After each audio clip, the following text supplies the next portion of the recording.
It was my first day as a detective with the LAPD. I had watched LA Confidential the night before and Chinatown that morning. I thought I was prepared for the worst, but I wasn't prepared for the absolutely fucked up shit that I would face on my first day. I was introduced to the LAPD's fattest officer.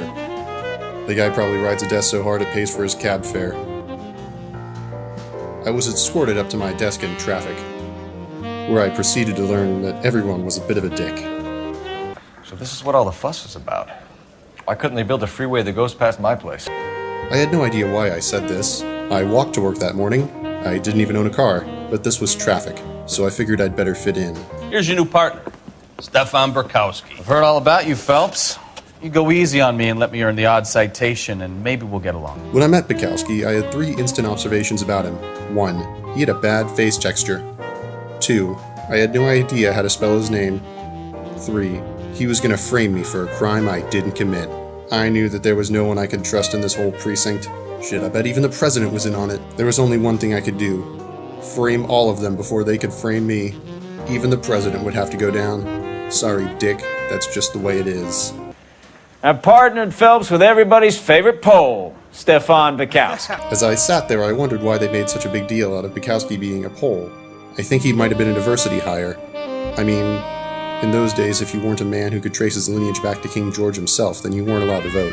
Hope you like work, kid. Bukowski sure as hell doesn't. Well, that's why we have partners, right? As I sat there absorbing my surroundings, there were 4 things that I was absolutely sure of. 1. Bad face texture. 2. I couldn't spell my partner's name. 3. He was going to try to frame me for crimes. And 4. I was going to have to do all the work. I'd probably have to frame myself. This guy was so lazy. That's when she walked in. She had legs that went on for miles. She had a voice that seemed to say, "I'm a man, and I'm in charge of this precinct. Here's your case."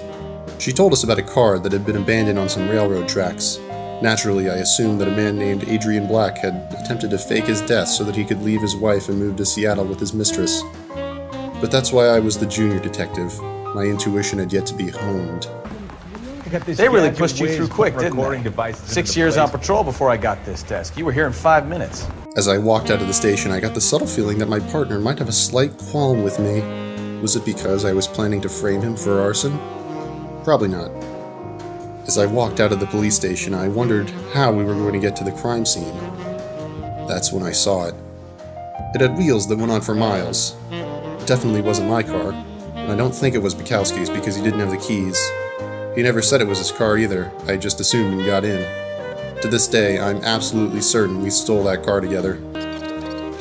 As we drove to the crime scene, Bukowski relayed his life story to me, and it was excruciating. I won't subject you to it. Just know that he's a coward and a bit of a dick. We arrived on the scene. We were introduced to the witness, so I ignored him and just went to the car. On first inspection, it was clear that the car was filled with chocolate syrup. Most police mistook chocolate syrup for blood. A lot of innocent people went to jail, and a lot of guilty people got away in those days. But I was a new breed of cop, and I knew chocolate sauce when I saw it. When I checked the trunk, a single question burned into my mind. Who would leave incriminating evidence neatly folded in the trunk like this? You'd think they wanted to be caught. That's how I knew we were dealing with professionals. No one could be this stupid. You know, my nephew joined the police, and he's a little slow too. It turns out the witness was a detective too, because he was also a bit of a dick. You'd think everyone in this town was a detective based on how many dicks I ran into. He told me to check the wallet he found by the car that had no money in it when he found it, I swear, officer. So I did. When I saw that photo, that's when I knew their marriage was in tatters. I mean, come on, look at it. It doesn't even look like they took a photo together. It looks more like they photoshopped 2 separate photos together. And that smile. You'd think she was auditioning for the Joker. And I thought Bukowski had a crap face. The last thing the witness told us about was a pipe that had been thrown way far away from the crime scene. It seemed important, more important than the other pipe we found in the trunk. It had a brand name on it, proving that the perpetrators were brilliant. They were taunting us with easy-to-trace clues. Somebody's got to inform the wife, Phelps. If you're done here, we'll head over there now. It was time to go inform the widow. I mean, potential widow. There's no body. Yet. You read about the guy on the crossing yesterday? Bukowski wants to try to monologue over me, huh? Well, two can play at that game. In the 50s, everything was black and white. The newspapers, the zebras, everything. I don't need to tell you how much of a clusterfuck stoplights were. When I was assigned to traffic, I had assumed it would be like that movie Traffic, and I would be investigating drug crimes. But this was before the cartel was invented, so traffic meant actual road traffic. Because everything was black and white, there were plenty of confusing road accidents and crimes to keep us busy.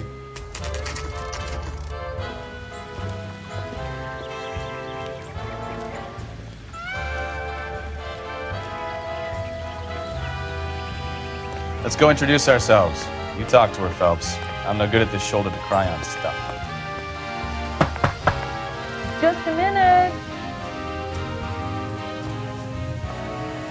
That's when she opened the door. She had legs that went on for miles, and she had dark black and white hair. She reminded me of a girl I knew in Europe during the war. She had legs that went on for kilometers, and she was... We can discuss this in the living room. Please come in. As I walked around their house, one question burned in my mind. Who keeps pictures of themselves in their bedroom? Wouldn't it make more sense to keep the other person's picture in your bedroom? As I opened the back of the picture frame, one question burned in my mind. Who would keep something so incriminating? Clearly all of these were planted to make us believe that my initial hunch about the guy faking his death was correct.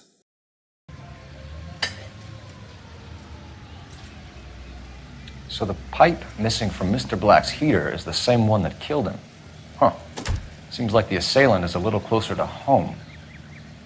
The pipe we found at the crime scene was a perfect match. I was now certain of what happened. The wife became jealous of her husband's friendship with F. Morgan, clearly a pseudonym for Morgan Freeman. She killed her husband in the rail yard, then made it look like he had faked his death and run away to Seattle to be with his mistress. Her husband is dead, Morgan Freeman goes to jail. Nice and easy.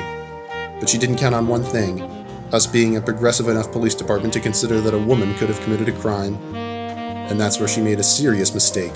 We have a poll in the department. It doesn't get more progressive than that. As I sat down to interview her, I was certain of only two things. One, she killed her husband. And two, she was going to try to frame me for it. I think you should come clean with us, Mrs. Black. Your husband is missing, and after our search, I'm willing to call the circumstances suspicious. Can you account for your movements last night? You're not accusing me, are you?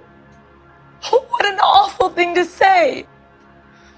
I was here all night, of course, waiting for Adrian to come home. The evidence is stacking up, Mrs. Black. It all places you at the rail yard last night. I've already told you I was here all night alone. Your stack of evidence doesn't change a thing.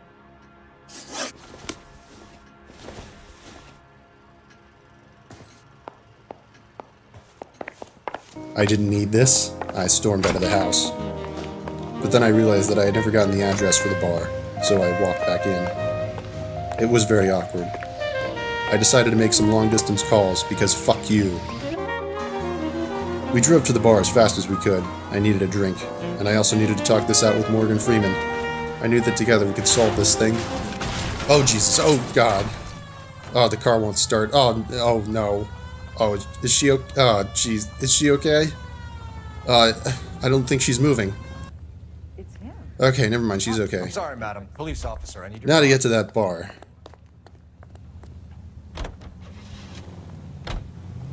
Can we try to spare the general population, please? The woman was already dead before she crashed into us. I'm not convinced Bukowski hadn't killed her to try to frame me. Hey, I know you. No, you don't. But I wasn't sure. I had to see if I knew this guy. We were at school together. How about you buy me a drink for old time's sake? I did know him, but I didn't want Morgan Freeman to see me with him. He wasn't cool enough. You know Frank Morgan? Seen better days. Sure. Frank's your regular. He's a loner in the back.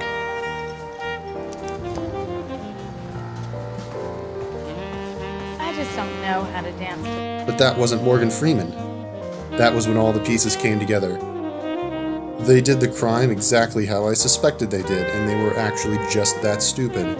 Morgan had the mouth of a guy who really wanted to get arrested, so I was more than happy to oblige. Black was still in the city, hiding out somewhere. We were going to go door to door, house to house, every dumpster, every alley, every porta potty. We were going to search them all. Luckily, he was at the first place we decided to look. LAPD detectives, Mr. Black. You're under arrest. Look, I'm really sorry about this. I never tried to hurt anyone. I just needed to get away from LA. I won't put up a struggle. Just let me get my things. I thought maybe I should let him get his things. But nah. Knew it! Phelps, go after him. Get back here right now.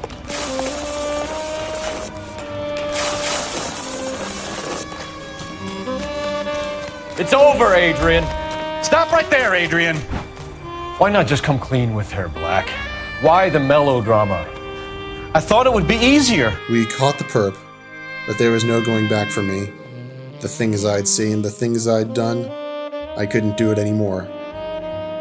But then I found out they were building Disney World nearby, so I decided, screw it, I'll stick around.